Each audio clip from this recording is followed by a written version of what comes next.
All right, good afternoon. I hope you've been enjoying the day so far at Devox. I can imagine that some of you already getting a bit tired, been up early and absorbing a lot of information today. So I hope you can still squeeze out like 1 more hour of attention. I've also removed all the pictures of food from my slide deck because we're getting close to dinner time, so I don't want to make it harder for you than it already is. So short introduction, my name is Peter Minne and I'm the technical co-founder of Showpad. And what I will be talking about in this session is how we went from a prototype of our product to actually the company we are today. I'm not going to tell you what the secret recipe is to get from point A to point B as smooth as possible because it's a secret and simply I don't know. But what I do have in store for you tonight is our story and our experiences and some lessons that we have learned along the way. Now, maybe before we get started, just for my information, who of you is actually a software engineer? Okay, that's the majority, kind of makes sense at this conference. And who works at a startup, according to your own definition of a startup? Oh, quite a bunch of people. Let's assume the other ones are considering it. No, still here.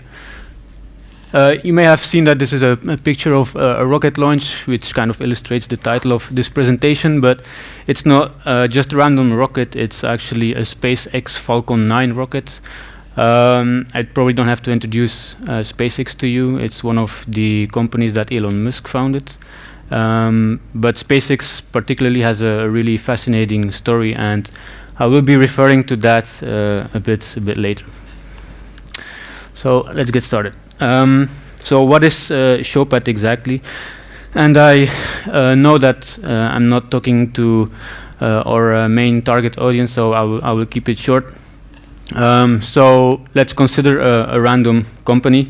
They have a marketing and a sales department, and what happens is the marketing department, they prepare all kind of materials for their salespeople, brochures and catalogs and videos and interactive applications, and they spend a lot of money doing that, and then they give it into the hands of the salespeople, whether it's that printed, is still done a lot, printed catalogs, printed brochures, or in a digital format, doesn't really matter. They give it to the salespeople, and then they're basically blind to what happens with that material.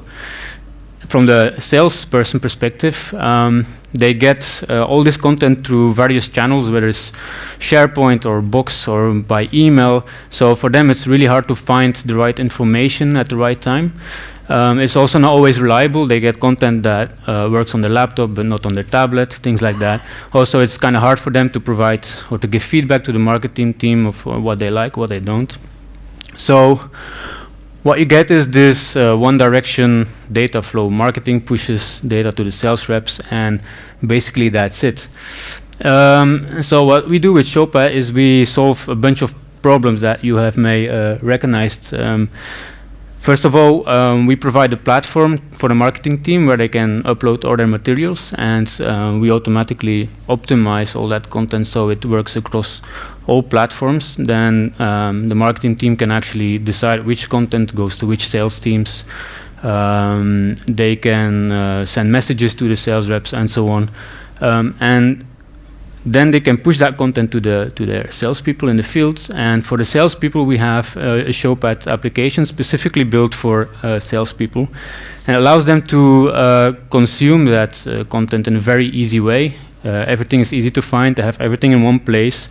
It all works, and they can actually provide content back to the marketing. They can give comments on those documents. They can say, well, we like this or not. And they can actually use our application to support their sales conversation with the customers. So they do the conversation, they go through all the content, they show their products, and we measure everything, what happens with that content. So what content is being used, in which context, how long is being watched, all that kind of information. and we send that back to the marketing team, to the online platform. And that provides a lot of actionable insights for the marketing team. They can see which content is actually being used by whom, in which context, what slides do they particularly like, which pages are viewed the most, and so on and so on. So they can decide where to spend their money on, where no longer to invest in, what content they should maybe push to other departments as well. So that's a bit, very much in a nutshell, what we do. There's much more to it, but this is a bit the core functionality of Showpad. So where are we today as a company? So we are with 115 employees, of which 30 engineers. That includes QA, developers, and DevOps people. It's spread over 3 offices. We have our headquarters in Ghent, we have an office in London, and we also have an office in San Francisco. So far we raised $10.5 million in venture capital. We have about 900 customers in over 50 countries, and those customers represent about 100,000 users on our system. Now, if you look at these numbers, you may argue that we're not maybe really a startup anymore, but yeah, there's not really a definition for a startup, right? Well, there are tons of definition, but not really a very accurate one. It's kind of a term that is commonly used, and when we refer to ourselves as being a startup, which we still do, we sort of mean like the vibe and the spirit and the way we work and the agility we have. So that's actually what we mean if we say that. Also, some of our customers, you probably know the brands. And this is how the team looks. Actually looked, that was a picture from back in January, so it's pretty outdated since we've doubled in size since then. And you can imagine that taking a picture like that is pretty expensive, because we basically have to fly over half of the team to the other side of the world, which we do once per year. And this was, so last time was back in January, when we have our annual kickoff event week, so a week of close collaboration and presentations, and then followed by a team event, which the last 2 years was a ski trip to the Alps. Legendary ski trips. Now this is where we are today, but where did it all start? So I kind of split up the presentation in 3 parts according to the analogy of the rocket. So there's the preparing for launch phase, there's the takeoff, and there's the towards the full thrust phase. But there's also actually a short prequel to it. The prequel. So back in 2010, I had a very modest web development company. We did a lot of projects for TMF and later MTV Europe, and before that I had started a side business developing custom business applications, but that was project based every time. So I go from one project to the other, and I felt like I wanted to build something that I could really be passionate about and dedicate all my time to it. And if you go from project to project, you can't really do that. So I was already playing around with an idea for about 2 to 3 years. So I decided, okay, I'll stop doing what I'm doing now. It's kind of a tough decision because business was going quite well then. So I took the decision, and 2010 was supposed to become my sabbatical year. Not really sabbatical because I would keep on working, but work on my own things.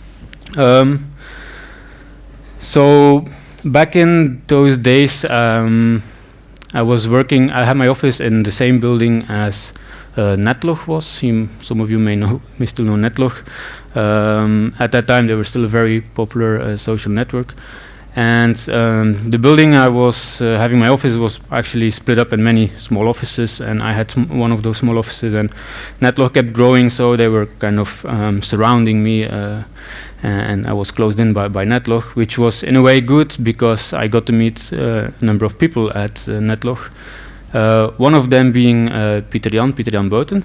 And one evening we started talking, and I explained him what my plans were, that I was gonna take a sabbatical and work on this idea of mine, something in the mobile space. And he said, well, we actually, me and two friends of mine, we also thinking about starting a mobile business. So why not join forces? I mean, we seem to have complementary skills. You have a technical background as an engineer. We have a more business development background. So let's join forces and start together this business. So this is how In the Pocket got started, a mobile agency, which is now has grown into one of the biggest mobile agencies in Europe. So my sabbatical year was reduced to about 2 weeks, and but I think it was a fair deal, right? We agreed that I could continue working on my ID, but under the umbrella of In the Pocket. So now this is a picture from how we got started. This is well, we didn't have any money, so we had to save costs wherever we could. So we hijacked the apartment of Louis, who is also one of the co-founders. So we didn't start in a garage, but we rather start in a pretty comfortable apartment. There was actually a cohabitant, which nobody knew about until he actually stepped into our office in his underwear. So we were surprised, he was surprised. Kind of the scene, if you have seen Notting Hill, the guy that opens the door in his underwear and like depressed and standing in front. So a situation like that. But yeah, this is how we started. We also didn't pay ourselves any salaries, just to save more money. And we started developing applications.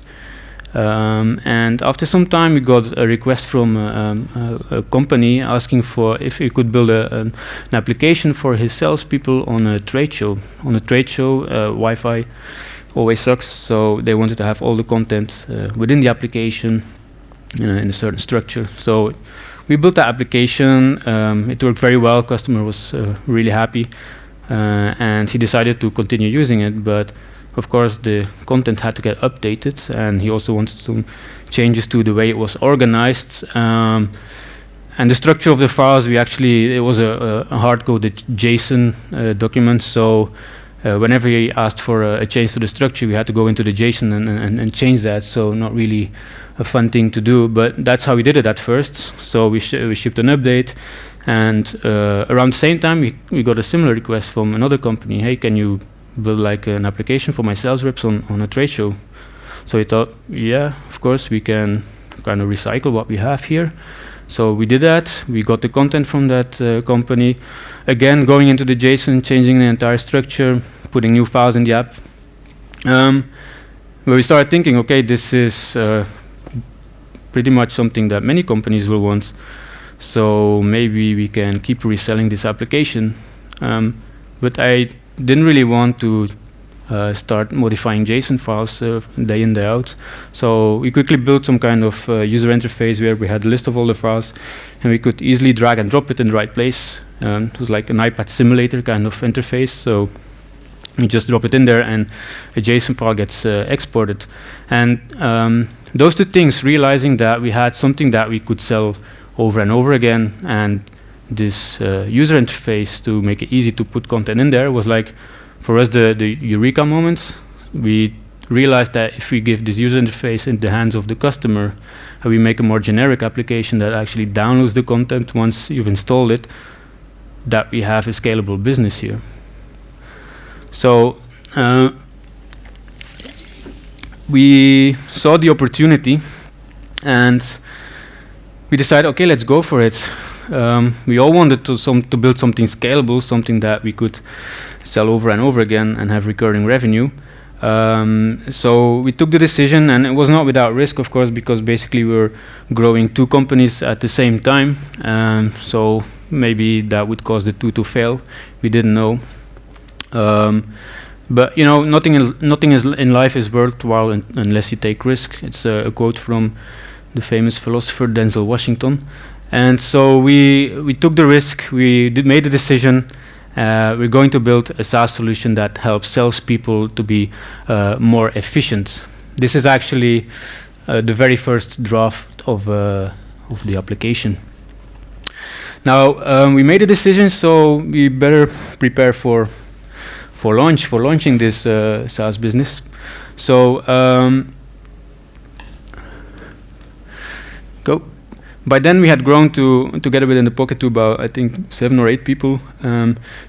Basically too much guys for Louis' girlfriend to handle, so we had to look for a real office, and we found this building. For people that know Ghent a little bit, it's right across the Duivelstein, which you can see there. So we had this magnificent view from our office.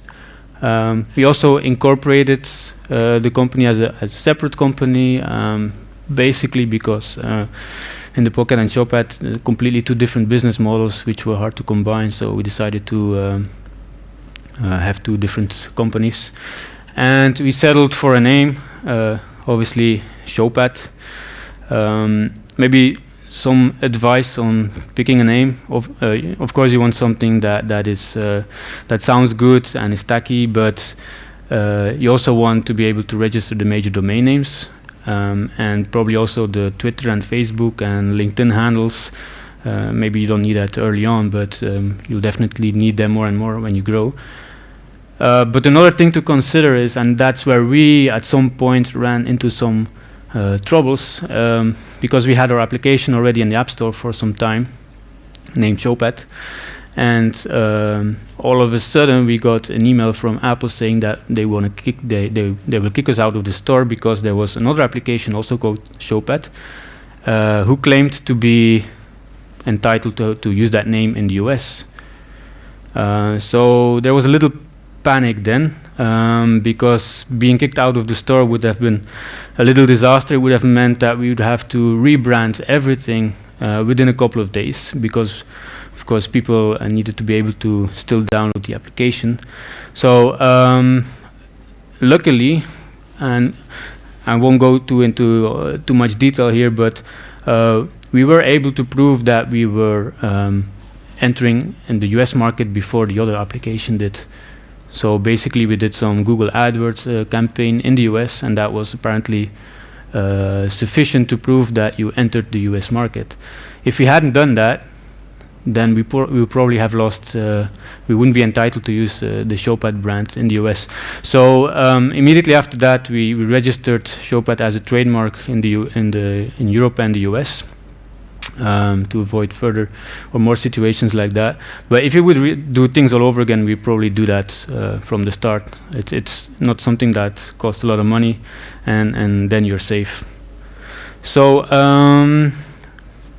we had the office set up, we had a company set up, so it was time to build the first version of Showpad.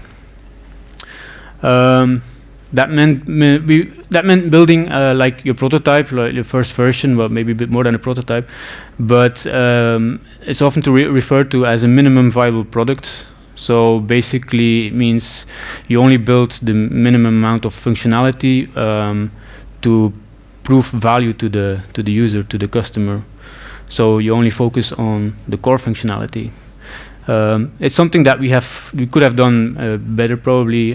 We also quite early on spent time on automated billing, on implementing all kinds of limitations so they couldn't abuse our system. Time that we probably should have spent on more on core functionality. Also looking back at it, automated billing is quite a naive thing to do when you're in the business-to-business space. Companies, they want discounts, they want multi-year contracts, they want to spread out payments over different departments over time. So automating that is kind of hard. And also, as far as the limitations go that we implemented, for example, if you had purchased 10 Showpad licenses, you could only create 10 users. You couldn't create more. Something you shouldn't do. If you sell 10 licenses and you see after 6 months that customer is actually having 16 users, well, that's pretty good news actually, because it's more successful than they originally anticipated. So you just give them a call and you ask them, hey, we see you exceeded the limits here, what can we do? And you settle the situation, and usually that translates into selling some additional licenses. So you shouldn't restrict the number of users they can create. We also went with a very simple stack at first, just a straightforward LAMP stack with some other functionalities or other technologies like Gearman, but nothing fancy. Hosted on, I believe, 2 dedicated servers in a Brussels data center, load balanced. But that was about it actually. We didn't have any resources either to spend on that, and in fact it served our needs at that moment. Why, you may wonder why we didn't go with something like Amazon. Well, you have to consider that we were in 2011 then. First of all, we didn't have any sysadmin nor DevOps resources, so if we went with Amazon, we would have to manage it ourselves, and we basically couldn't do that.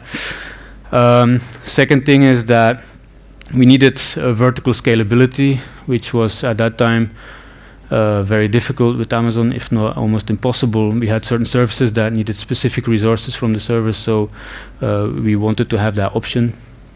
And third, in 2011, and actually still today, there is quite some reluctance for companies to actually adopt infrastructure as a service like Amazon.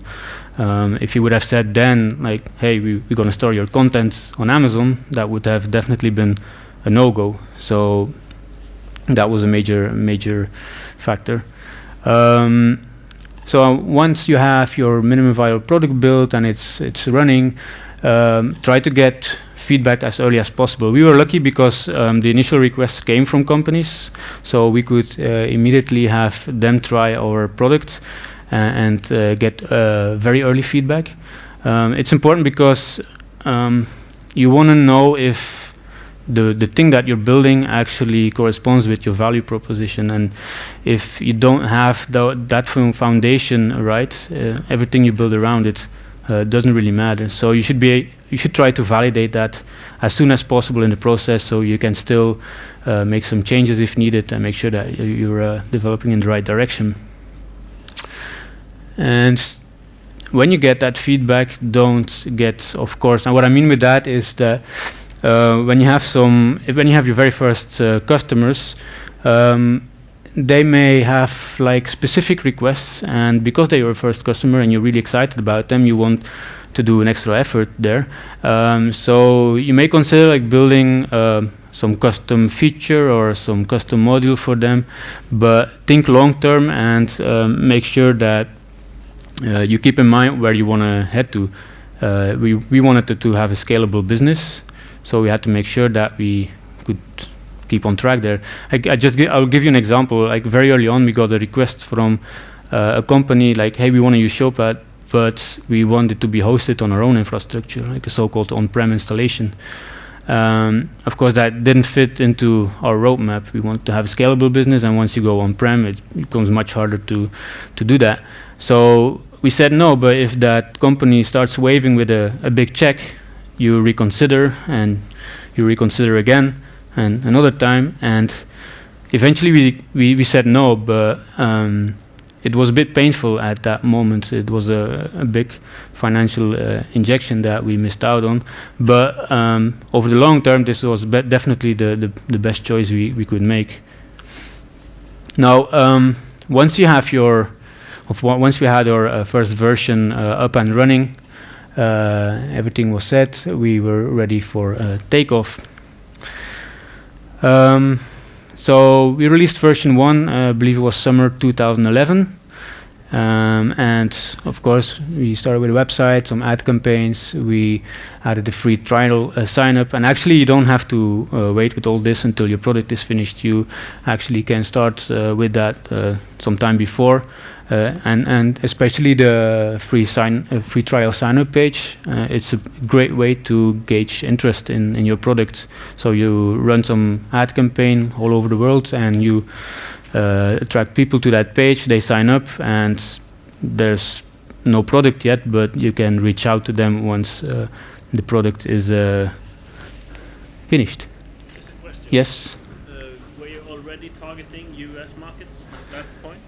Yes, so the question is, were we already targeting the US market at that point? Yes, we were, from the start actually. So we had something that was accessible from across the globe. So why restrict it to Europe?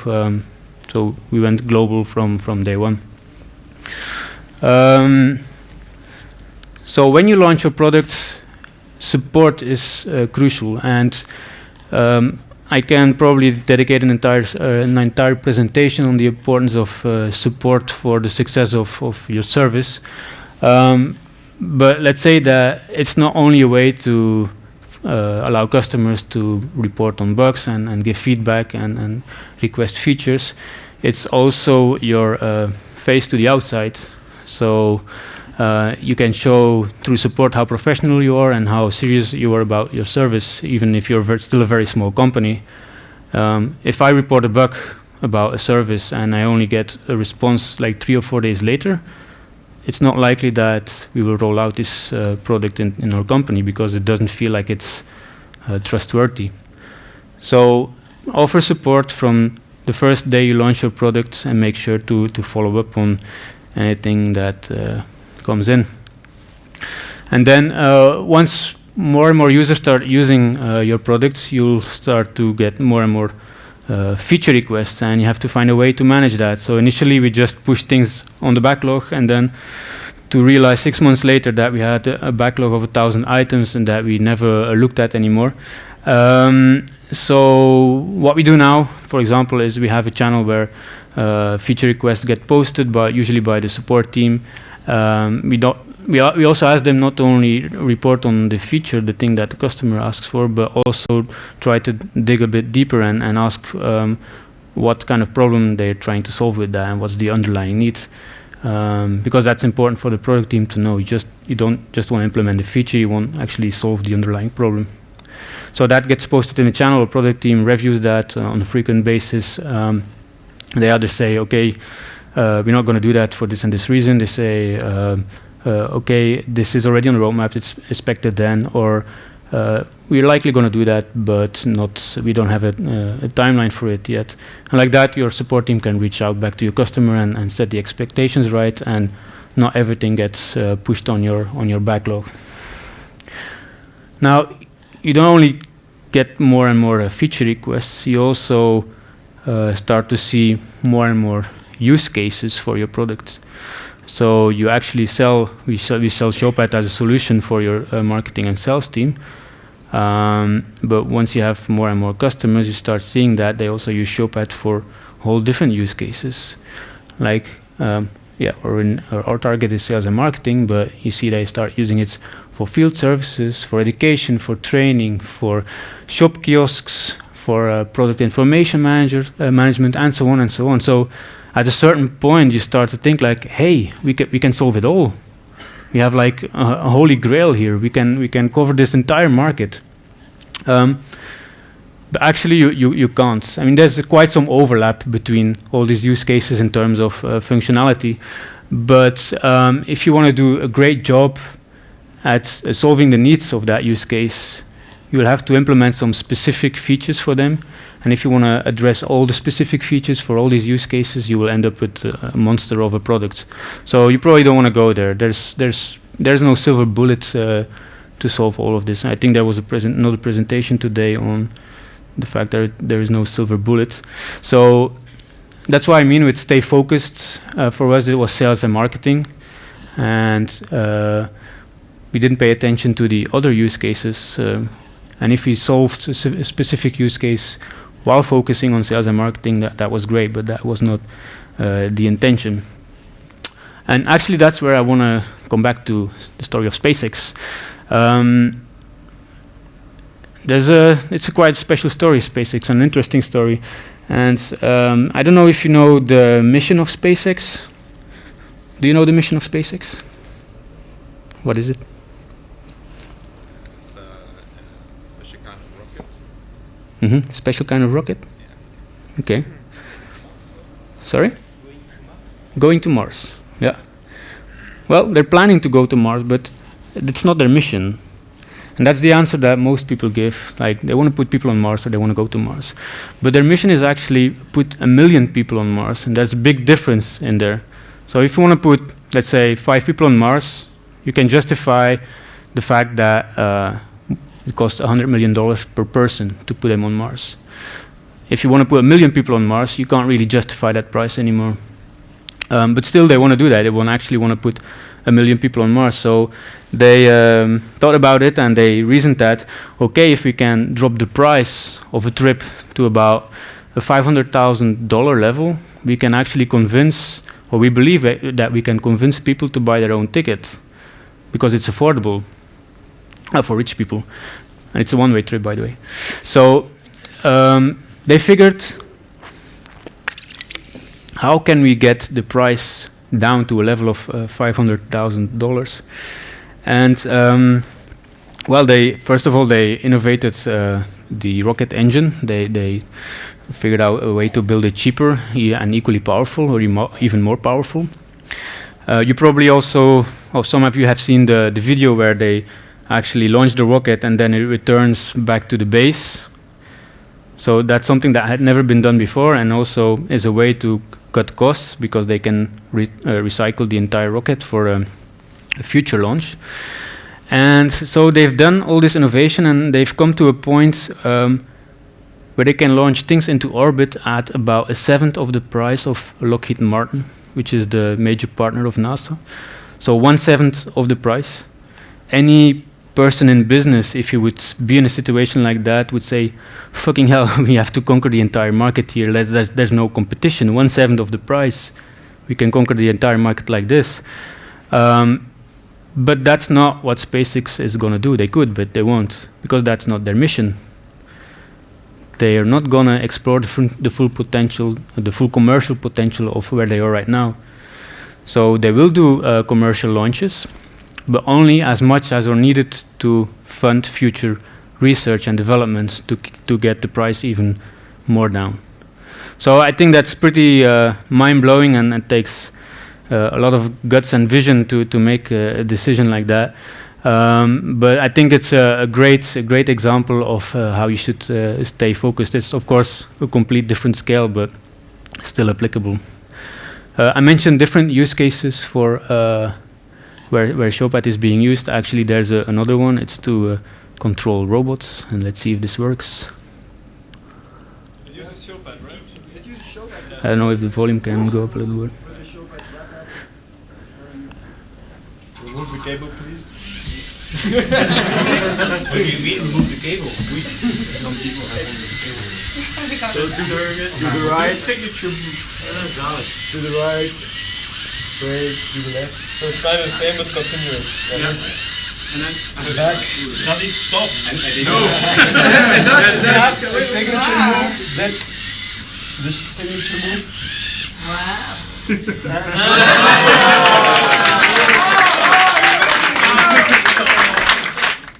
So the Lego Mindstorms challenge was actually part of the last engineering team building. So they had 3 hours time to build a robot with 5 or 6 people and hack the Showpad app, so they could control it via the Showpad app, which was a lot of fun and great to see the results of it. So we had launched our products, and we were steadily growing. So we got more and more customers, more and more traction, but on an organic path, organic speed. And then in, I believe in April 2012, we got an email that we didn't really expect.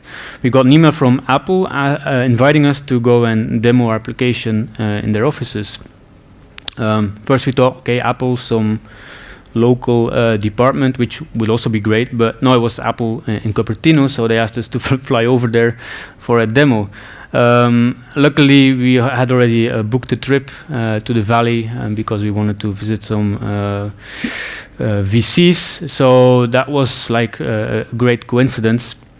So we flew over to San Francisco, and we met some VCs, but then we went to meet Apple. We had a great meeting there. everything went smoothly, because you know how it goes with demos. Actually, we had one 500 error, so that was a bit painful. But for all the rest, things went very well. There wasn't really a direct result from that meeting, but we kept in touch ever since. And a couple of months ago, we actually signed a global partnership with them, which is a really big milestone for us. So yeah. Definitely one of the most exciting meetings for me in my life. Not likely going to forget that. And while we were there in the valley, we also visited Jive, which was one of our very first customers, and they actually have a enterprise collaboration platform, something like Yammer, a bit similar, but more in the enterprise market. And we also signed a partnership with them, so we built an integration with their product, because we were very complementary. So that was pretty exciting to see as well. And while we were there, we also had some fun. I don't know if you know Beta Breakers, but we happened to be there that same week. The same week it was Beta Breakers, which is kind of a mix of Gay Pride meets Tomorrowland meets Aalst Carnival, something like that. So let me see. So yeah, Apple meeting went great. They loved our products, and for us, it was like the ultimate confirmation that we were onto something. So it really gave us a big boost. We also got quite some coverage in the local media, which was, of course, also a nice bonus. So we kept growing steadily, step by step. We built a solid foundation for sales, for engineering, for the support teams. But we were in this new space, the so-called sales enablement space, and we were the first ones there. And there's a huge potential. It was an unexplored market, and of course, other companies noticed that as well. So we started to see some initiatives that were, a bit similar as ours. So we realized that if we want to stay ahead of them, we had to scale our team faster. The organical growth that we were seeing so far was just too slow. So we decided to go for a financial injection so we could scale up faster. And that's actually the start of the full trust part. So we went talking with VCs, and in March 2013 we signed an agreement with Belgian venture capital fund, or European venture capital fund, and basically what that allowed us to do was, if this is a hypothetical organic growth curve, so with this financial injection we could do something like that. And this money allowed us to expand to the US. So we already had a number of customers in the US, but if you really want to penetrate there, you need to have local representation. It's also a different way and different style of selling in the US.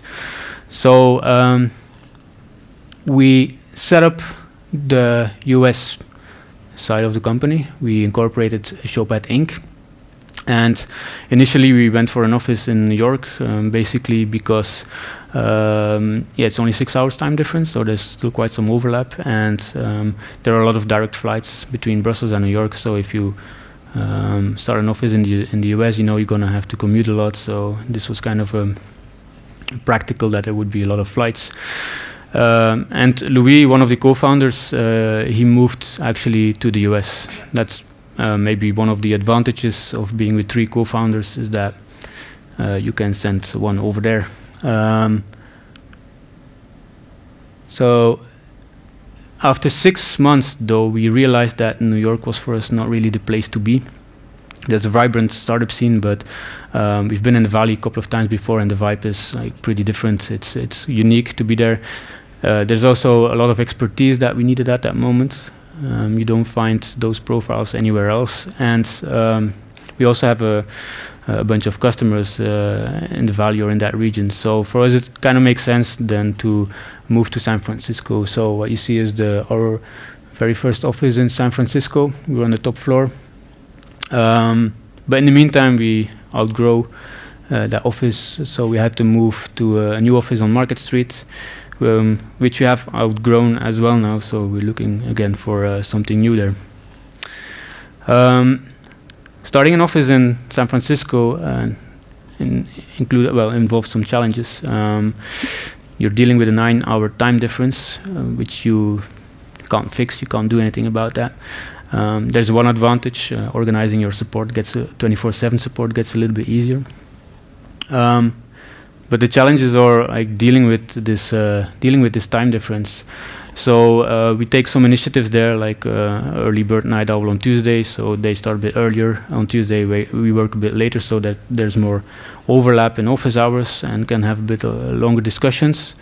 We also have the meeting room set up with video conferencing, so they just go in the meeting room, tap a button, and they can start discussing. But another challenge is maintaining a sense of unity. So obviously you want to operate as one company, but if you have two offices on both sides of the globe, you want to somehow maintain that, even there's a 9-hour time difference.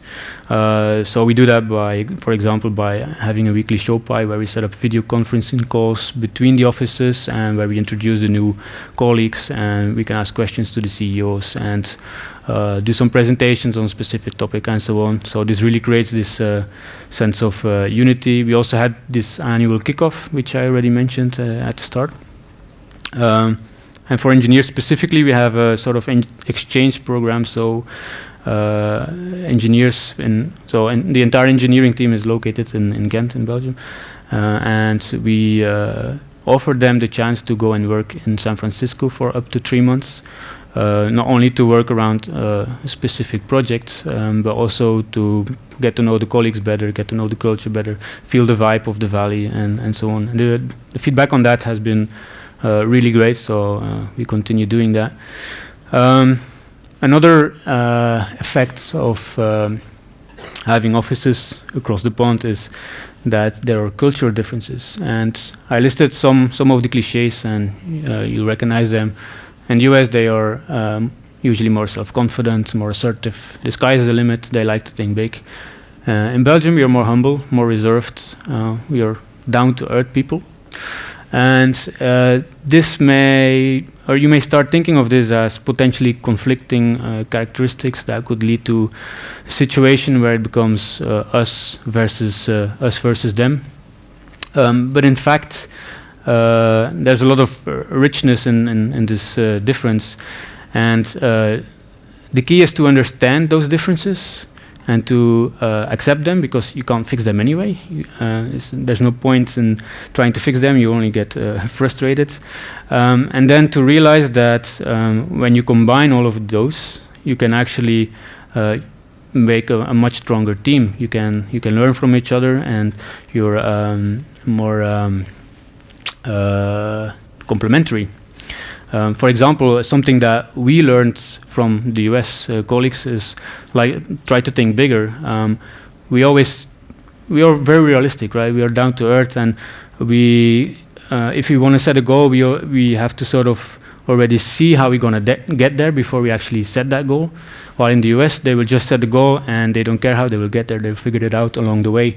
And that's something that we learned from them when we set milestones and the way we were ambitious. So something that was actually an eye-opener for us, for the management. So we turned kind of the us versus them into us and them combined.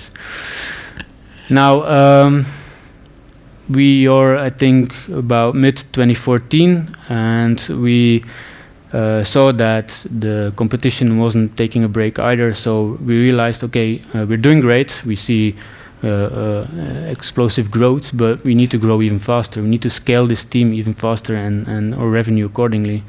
So we decided to go for another round of funding, a so-called Series B.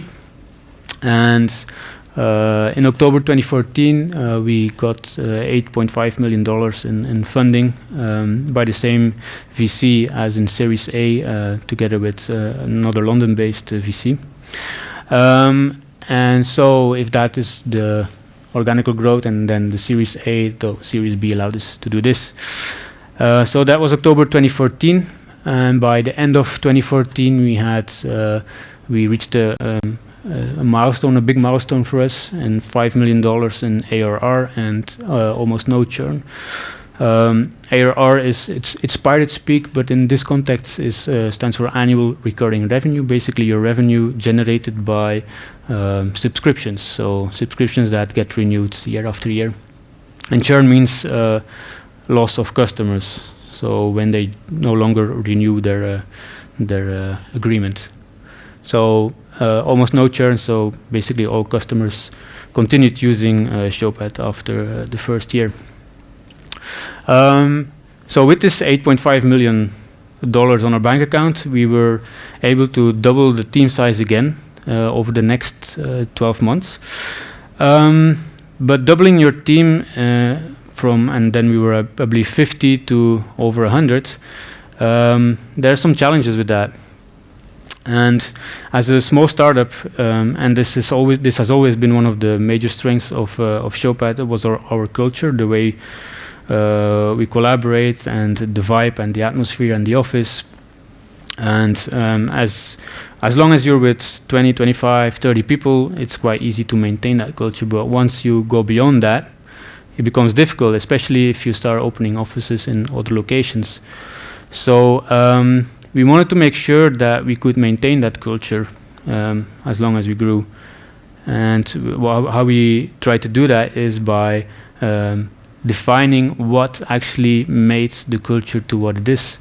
So we come up with what we call our 7 showings. So it's basically 7 key values that define our culture.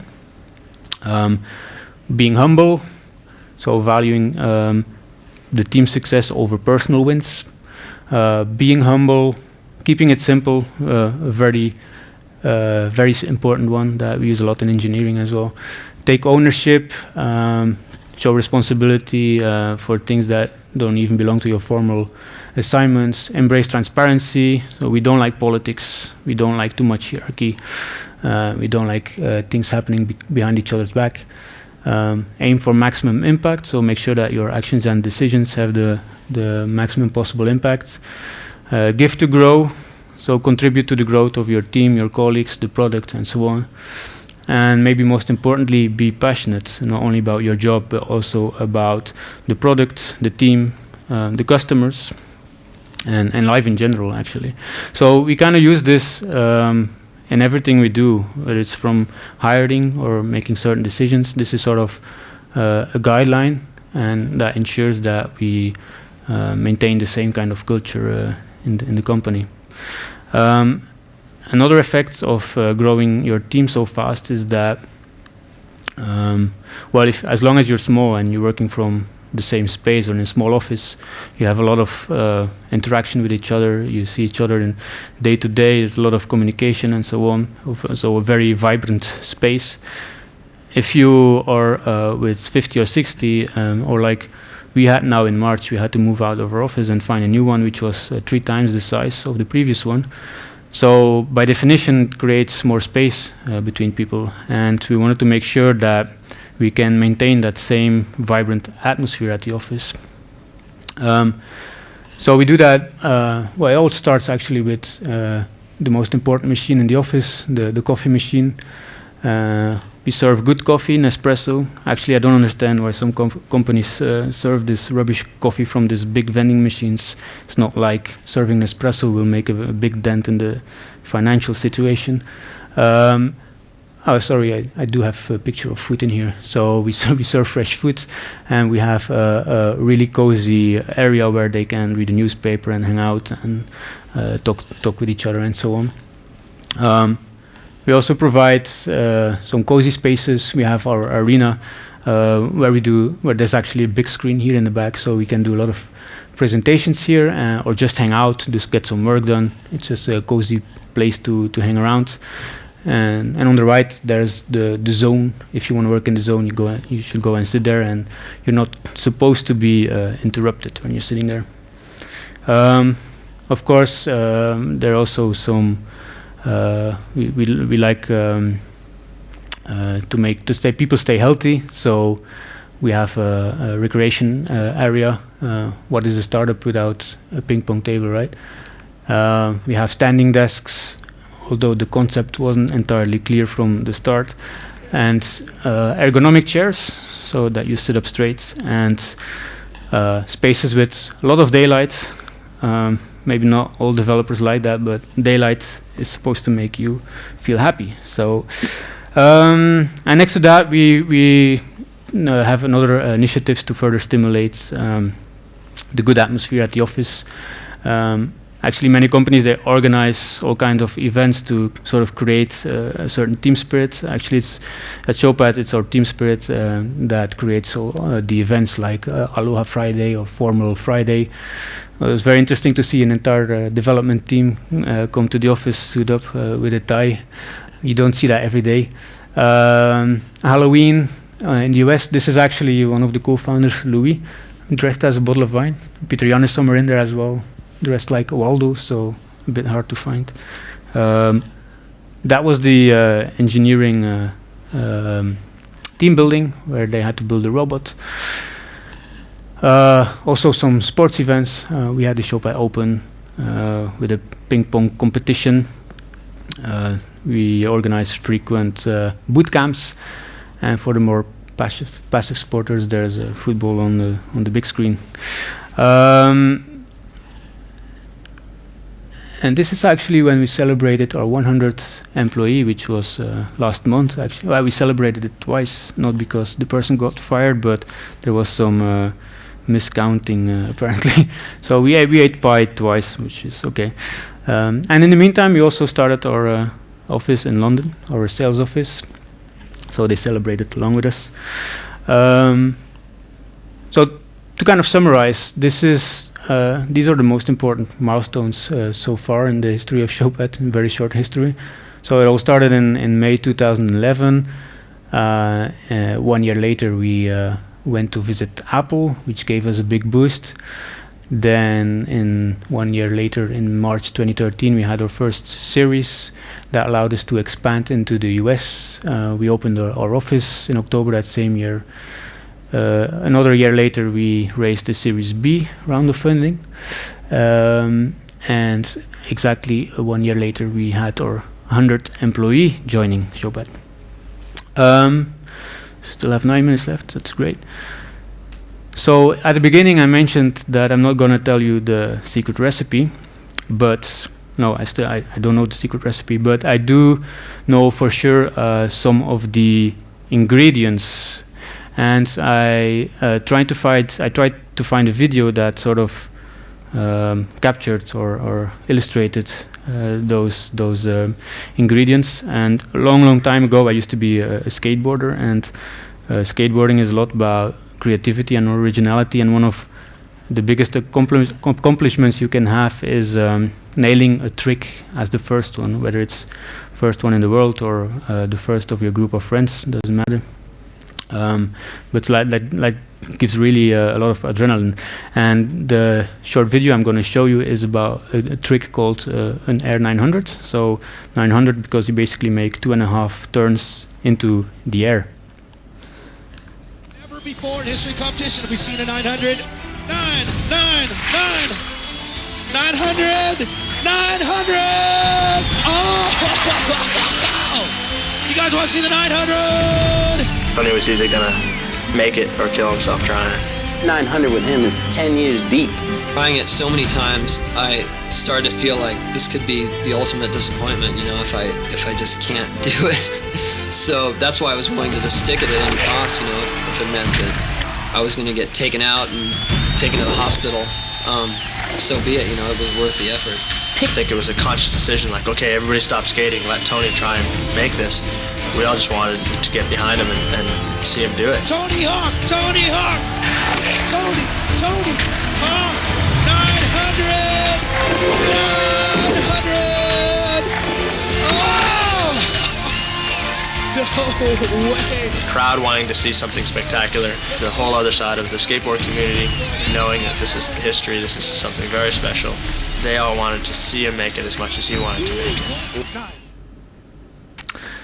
So some of the ingredients you will have recognized is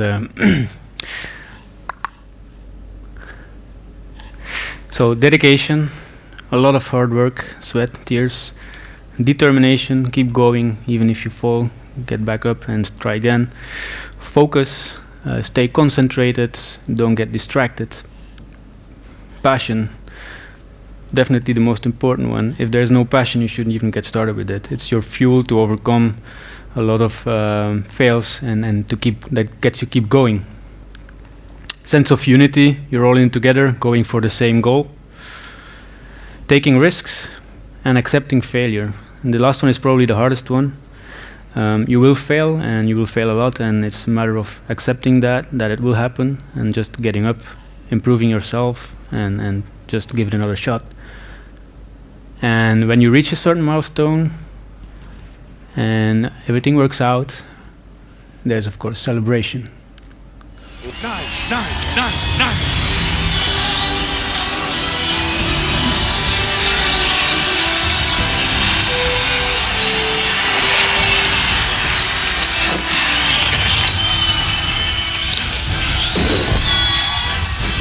Are you kidding me? Yeah, look at this. Tony Hawk, everybody.